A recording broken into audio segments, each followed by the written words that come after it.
Yes. Cal, was that unexpected the way you guys started tonight? And also just your thoughts on the way Andrew played? I think he was 1 for 12 tonight. I was disappointed in the energy level. But see, that's what the platoons have done for us. It hides all this. Because instead of getting 7 minutes of that, you get 2. And then you figure out how to play and you come back and you do. I think the platoon has helped everybody on this team doing it the way we're doing it. Every single guy. You got to give Columbia credit. They came in, they were not afraid. They played Michigan State the same way they just did us up at Michigan State. And they knew they could do this. And Kyle did a great job of spreading us out. But you saw more energy in the second half, and you saw that you could take them out of things, and you didn't play with any energy. I mean, there was no fire, there was no buzz, there was nothing. But give them credit. Here's the other thing they did. Every time we broke down, left to corner, got broken down on a bounce, and they made a 3 early. And I told the team, I said, look, they've just made like 3 or 4 threes, but they're not a great 3-point shooting team, so just keep playing. Don't break down and leave corners, make them tough shots. And as the game wore on, we did it. You know, it's a game we had 4 turnovers. It's a game that, again, you know, it's our 3rd game in a row where we're not making shots. I mean, literally not making, like, open shots. Shooting air balls and, you know, plugging them and missing them so poorly. Open shots. I thought Trey was outstanding today. You know, 10 rebounds and had a couple stickbacks. If he makes those, he goes 2 assists, 2 blocks, 10 rebounds, 7 points. He was really good. Great motor. Great motor. Cal, what's the status of Tyler and Devin, and are they going to be back for North Carolina? Don't know yet. I hope so. I basically said if you don't practice tomorrow, you're not playing Saturday. So if they can't practice, then they won't play. John, what do you attribute the poor shooting the last 3 games? I don't know. Somebody said, why don't we come down here and shoot? I said, we're shooting just as bad in the practice facility. Maybe we should go to the blue courts outside and try it out there in the wind. Maybe the wind will knock some balls in. But the crazy thing is we got good 3-point shooters. We got good shooters. We're a good shooting team that's not making shots. Thank goodness we're a terrific defensive team, because this isn't the first game we've shot the ball like this. I was proud of Derek Willis.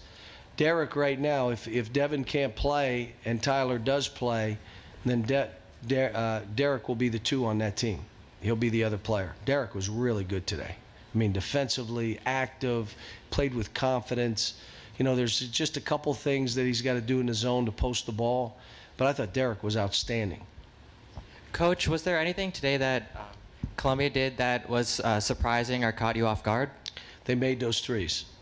You know, the tape I've watched, they hadn't been a great 3-point shooting team. And they started the game like they were on fire.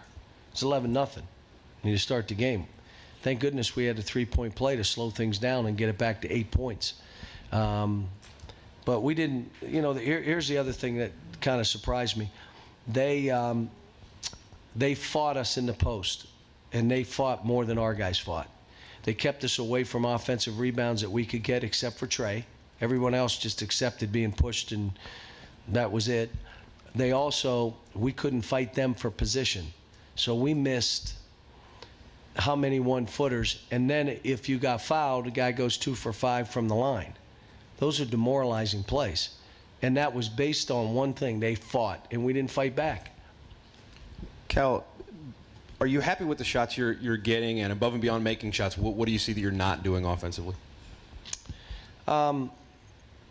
I think there are opportunities for us to drive, and we don't. Again, I thought the energy was so bad. I mean, we threw it ahead, got it back, and stood straight up and stopped. When there were areas to get in the lane and throw that lob we throw, or go in the lane and throw him a shot that he can make. And it's all based on that. But it's going to be fine, because if anyone is out there, there were times Alex stopped today, like just had no, boom, out, Trey, go. I mean, it's not real hard. I mean, the way we're doing this, the only thing I'm asking is play with a high motor, really play with energy, clap, be enthusiastic, play. If you don't choose, then let someone else play. This stuff happens. I'm happy with my team, and I'm happy this happened today. It shows us, you know. And you guys want to, you'll focus on Andrew 1 for 12. What Andrew did today, he kept trying to draw fouls by throwing his body into. I kept telling him they're not going to call that a foul. That was last year. That's what he did. Well, he's gotten away from it. Today he reverted back. They're not calling that a foul. If you go into the guy and throw your arm or shoulder, they're not calling it. So of the 1 for 12, let's say 7 of them were that way. 7 of them were that way. John, on the three-point shooting, is there a fine line between working on it and not making an issue of it? How do you try to bring it around? I don't make a big deal of it. I'm not worried about it. I mean, you guys understand if we go 10 out of 17 from the 3 against anybody, you know what that score is going to be. It's going to be really ugly. But we can go 2 for 17 if we guard and still have a chance to win the game. It may not be a double-digit game, but you can still win the game because we guard. That's what's kind of crazy about this. There's no pressure on you to make them. It just makes the game a little easier for the rest of us if you do. We had a lot of good looks. We had some of them unguarded, like unguarded threes, and didn't make them. And that's unusual because we got guys that I think are three-point shooters and can make them, but, you know, we will see. Coach, right here. In the first half, I think you guys were a +2 in rebounding. You finished +13. What changed from the first half to the second half? Trey Lyles went after the ball. I went to a different lineup. Dakari and Carl weren't getting balls, so I went with Willie and Marcus Lee, and we started getting rebounds. You know, this was one of those games where Marcus and Willie were the 2 that broke the game open, with Trey and, you know, the 2 guards with Derek Willis. Those 7 broke the game open, playing that way, or those 6. But it was only a 4 or 5 minute stretch that we won the game. The rest of the game was, we were either losing or even.